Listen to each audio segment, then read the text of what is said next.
Hello friends, அசத்தலான ஆணி மாதம் என்ன சொல்கிறது? முதலில் பலன்களை பார்ப்போம், பிறகு கிரக நிலைகளில் உள்ள மாற்றங்களை எடுத்துக்கொள்வோம். மேஷ ராசியை எடுத்துக்கொள்வோம். ராசி அதிபதி செவ்வாய் ராசியிலிருந்து 2ஆம் இடம் 8ஆம் இடம் சொந்த வீட்டை செவ்வாய் பார்க்க போகிறது. இந்த செவ்வாயோடைய டிராவல் அப்படிங்கிறது பார்த்தோம்னா முதல்ல சூரியனுடைய நட்சத்திரம், பிறகு சந்திரனுடைய நட்சத்திரம், பிறகு செவ்வாயோடைய நட்சத்திரம். அப்போ பயணங்கள் உண்டு. பயணங்களால் வெற்றி, ஆதாயம், அனுகூலம், வீடு வாகனம் சம்பந்தப்பட்ட விஷயங்கள்ல அபிவிருத்தி, குழந்தைகள் பூர்வீகம் சம்பந்தப்பட்ட விஷயங்களில் ஒரு அப்லிஃப்ட், ஒரு ஃபேஸ் லிஃப்ட், ஒரு அடுத்த பரிணாமத்துக்கு பயணிக்கக்கூடிய சுப நிகழ்வுகள். காசு விஷயத்துல எப்பவுமே ரொம்பவும் குறியா இருப்பீங்க. ஏன்னா நீங்களே தனஸ்தானத்துல தானே போய் உக்காடுறீங்க. இவ்வளவு நாள் விட்டோம், இனி பிடிக்க போறது எதை பிடிக்க போறோம்? இல்லாததையும் பொல்லாததையும் பிடிக்க போறது இல்லை. நமக்கு வர வேண்டிய நேர்மையான நியாயமான பொருளாதாரத்தை, காசை, வருமானத்தை, அந்த விஷயங்களை நீங்கள் ஈர்க்க போகிறீர்கள். 7.5 சனின்னு எல்லாரும் ஒரு பக்கம் சொல்லிக்கிட்டாலும் நமக்கு அந்த சாட்டனை குரு பார்த்து கொண்டிருக்கிறார். அப்போ அந்த 7.5 சனியுடைய தாக்கம் அப்படிங்கிறது நம்மை பெரிதாக கண்டிப்பாக பாதிக்காது. இதயம் தவிர பயணங்கள் உண்டு, பயணங்களால் ஆதாயம் உண்டு, இளைய சகோதரர்களால் நமக்கு ஆதாயம் உண்டு. 3ஆம் இடம் வெற்றி ஸ்தானத்துல சூரியன்.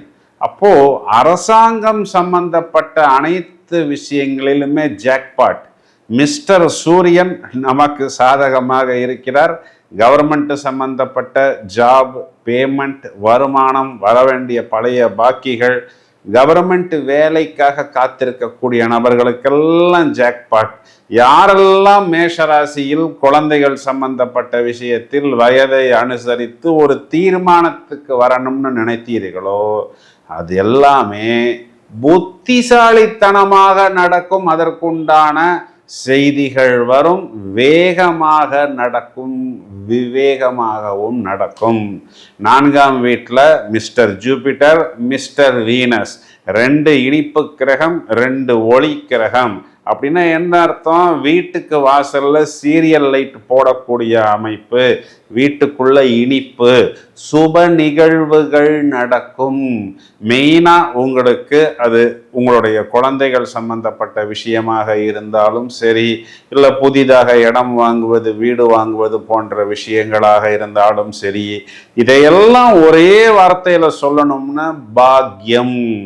உங்களுக்கு பாக்ய அதிபதி 4ஆம் வீட்டில் வந்து உச்சமடைகிறார். இதற்கு பெயர் ஹம்ச யோகம்.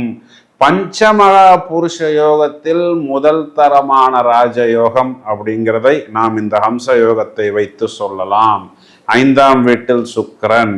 அப்போ மைண்டு ஒரு கிளாரிட்டி, மைண்டு வந்து ஒரு மேக்னெட்டாக மாறும். மேக்னெட் வந்து என்ன பண்ணும்? எப்படி ஒரு இரும்பை ஈர்க்கிறதோ, நல்ல விஷயங்களை, ரசிக்கக்கூடிய விஷயங்களை, லேட்டஸ்ட் ஸ்டைலை, ட்ரெண்டை, அப்டேட்டை, புது புது டெக்னாலஜியை நீங்கள் ஈர்க்கக்கூடிய அமைப்பு, இதையெல்லாம் உங்களுக்கு ஏற்படும்.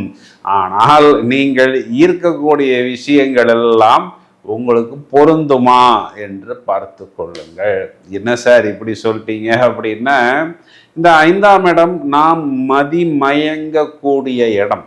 அப்போ நாம் எதை யோசிக்கிறோமோ அதில் நாம் லயித்து விடுவோம். இது ஒரு நல்ல மியூசிக்காக இருந்தால் கண்டிப்பாக அதில் லயிப்போம். ஒரு நல்ல கவிதை, பொயட்ரி, ஆர்ட்டாக இருந்தால் அதில் லயிப்போம். சார் நடு வயசில் இருக்கிறேன் சார், எனக்கு திருமணம் ஆகலை சார், நான் பாய் ஃப்ரெண்டு, கேர்ள் ஃப்ரெண்டு போன்ற விஷயங்களை யோசித்து கொண்டிருக்கிறேன்னு யாராவது சொன்னால் கண்டிப்பாக நீங்கள் அதில் லயிப்பீர்கள்.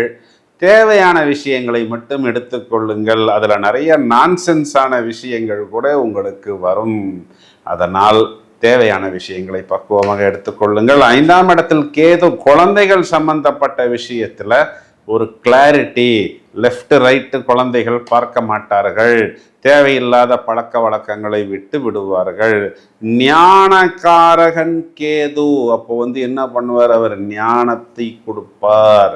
குழந்தைகள் பழக்க வழக்கங்கள், நல்ல பழக்க வழக்கம், ஆச்சாரம், அனுஷ்டானம், குரு பக்தி, தொழில் பக்தி, உத்தியோக பக்தி, வயதை அனுசரித்து அந்த கல்வியில் மேன்மை, ஈடுபாடு இதெல்லாமே ஏற்படும். 8ஆம் இடம் மறைவு ஸ்தானம். மறைவு ஸ்தானத்தை நீங்களே பார்க்குறீங்க.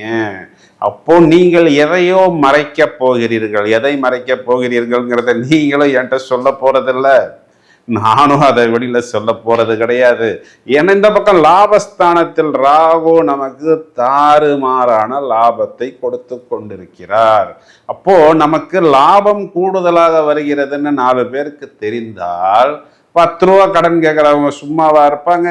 சார் 100 ரூபா கடன் கொடுங்க சார்ம்பாங்க. 100 ரூபா கடன் கேட்குறவங்க சார் 5000 ரூபா கடன் கொடுங்க சார் அப்படின்னு தானே கேட்பாங்க. அதனால் நிறைய விஷயங்களை நீங்களே மறைத்து ஒழித்து வைக்க போகிறீர்கள். இதுதான் 8ஆம் இடம்னு சொல்லக்கூடிய மறைவு ஸ்தானம். 12ஆம் இடத்தில் இருக்கக்கூடிய சாட்டர்ன் உங்களுக்கு பிரச்சனைகளை கொடுக்க மாட்டார். ஏன் கொடுக்க மாட்டார் அப்படின்னா அவரை சனி பார்க்க தொடங்கி விட்டார். அப்போ தேங்க்ஸ் டு 12ஆம் இடத்தில் இருக்கக்கூடிய சனி பகவான் உங்களுக்கு பிரச்சனைகள் கொடுக்க மாட்டார். ஏன் கொடுக்க மாட்டார்னா அவரை குரு பார்க்க தொடங்கி விட்டார். தேங்க்ஸ் டு குரு பகவான், தேங்க்யூ மிஸ்டர் ஜூபிட்டர். 1 வருஷத்துக்கு உங்களுக்கு இந்த 7.5 சனியின் தாக்கம் இல்லை. இதெல்லாமே நமக்கு ப்ளஸ் பாயிண்ட் தான். சார் ப்ளஸ் பாயிண்ட்டை மட்டும் சொன்னால் எப்படி சார் அப்படின்னு நீங்கள் சொல்வது எனக்கு புரிகிறது. 11ஆம் இடம் லாபத்தில் இருக்கக்கூடிய ராகு என்ன பண்ணுவார், ரொம்பவும் ஒரு ஸ்பீடான கிரகம்ங்கிறதுனால தாறுமாறுன்னு லாபத்தை கொடுக்க தொடங்கி விடுவார். கணக்கு பார்க்கறதுக்கு அதை எடுத்து பேசுவதற்கு கூட நமக்கு நேரம் இல்லாத அளவுக்கு வாடிக்கையாளர்கள் வருவார்கள். அப்போ என்ன ஆகும், ஒரு 10 சேல் பண்ணும் பொழுது ஒரு 2 சேல் வாபஸ் பண்ண வேண்டிய ஒரு அமைப்பு வரும். ஏன்னா போகிற வேகம் தெரியாமல் வண்டி போய் கொண்டிருக்கும். கொஞ்சம் நிறுத்தி நிதானமாக பார்த்தால் அந்த ஒரு 1-2 டீஃபால்ட் கூட இல்லாமல் நீங்கள் பார்த்து கொள்ளலாம். இதையும் தவிர ஒரு முக்கியமான விஷயம் என்னன்னா, 12ஆம் இடத்துல இருக்கக்கூடிய சாட்டர்ன் 3ஆம் பார்வையாக ரிஷபத்தில் இருக்கக்கூடிய செவ்வாயை பார்க்கிறார். இந்த சனி செவ்வாய் பார்வைங்கிறதே ஒரு விபத்து. 2 அசுப கிரகங்கள். சாட்டனுடைய விஷப்பார்வை உங்கள் மேல் வந்து விழுகிறது. அப்போ இங்கே சாட்டன் யாரை குறிக்கிறது? 11ஆம் இடம் குறிகாட்டக்கூடிய இளைய களத்திரம், மூத்த சகோதரம், நம்மிடம் வேலை செய்யக்கூடிய நபர்கள். இது 3 தான் இங்கே காரகத்துவம். அப்போ செகண்ட் ஒய்ஃபு, செகண்ட் ஹஸ்பண்டாக இருந்தாலும், அண்ணனாக அக்காவாக இருந்தாலும், நம்மிடம் வேலை செய்யக்கூடிய நபர்களாக இருந்தாலும் நமக்கு ஏதோ ஒரு நெருடல் கொடுப்பார்கள். அதுக்கு அவரவர் சம்பந்தப்பட்ட விஷயங்கள் பொறுத்து, அது இடமா இருக்கலாம், பூமியாக இருக்கலாம், உரிமைகளாக இருக்கலாம், இல்லை அவர்களுக்கு கிடைக்க வேண்டிய சொத்துக்களாக இருக்கலாம்.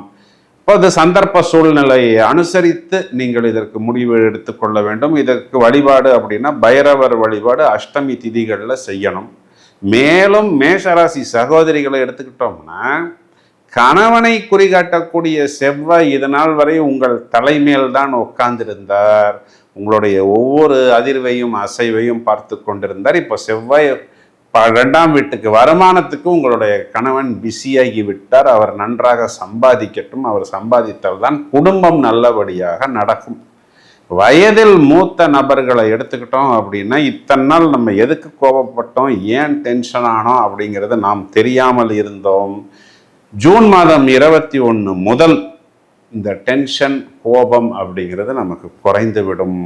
குழந்தைகள் கண்டிப்பாக கல்வியில் ஒரு நல்ல தெளிவு, ஒரு முன்னேற்றம், ஆதாரபூர்வமான கல்வியை பெறுவார்கள் அப்படிங்கிறத நாம் கேரண்டியாக சொல்ல முடியும். இப்பொழுது நாம் இவ்வளவு நேரம் பார்த்த இந்த பலன்களுக்கான கிரக நிலைகளை எடுத்துக்கொண்டால், ஆனி மாதம் அதாவது ஜூன் 15 சூரியன் என்ற கிரகம் மிதுனராசி மண்டலத்துக்குள் நுழைகிறார். ஜூன் மாதம் 21ஆம் தேதி செவ்வாய் என்ற கிரகம் மேஷத்திலிருந்து ரிஷபத்துக்கு சஞ்சாரம் செய்ய இருக்கிறார். ஜூலை மாதம் 1ஆம் தேதி புதன் அப்படிங்கிற கிரகம் கடகத்துக்கு சென்று வக்ரம் அடைந்து திரும்பவும் மிதுன ராசியில் வந்து அமர்கிறார். அதே மாதிரி ஜூலை மாதம் 5ஆம் தேதி சுக்கிரன் என்ற கிரகம் குரு சுக்கிரன் சேர்க்கையாக கடகத்திலிருந்து வெளியே வந்து சிம்ம ராசி மண்டலத்துக்குள் நுழைகிறார். இந்த கிரக மாற்றங்கள்ல மெயினான ஒரு விஷயம் என்ன அப்படின்னா, சாட்டர்ன் என்ற கிரகம் செவ்வாயை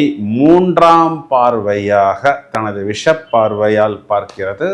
சாட்டர்ன் என்ற கிரகத்தின் 10வது பார்வையும் செவ்வாய் என்ற கிரகத்தின் 8வது பார்வையும் தனுர் ராசி மண்டலத்தின் மேல் வந்து விழப்போகிறது. இது ரெண்டுமே விஷ பார்வை தான். சார், நீங்க சொன்னது எல்லாமே நன்றாக இருந்தது, இன்னும் கொஞ்சம் சொல்லுங்களேன் என்றால், இந்த சனி செவ்வாய் பார்வை என்ன செய்ய போகிறது என்பது வழக்கம் போல் 12 ராசிகளுக்கும் பட்டையை கலப்புவதற்கு, புட்டு வைப்பதற்கு நாங்கள் தயாராக இருக்கிறோம்.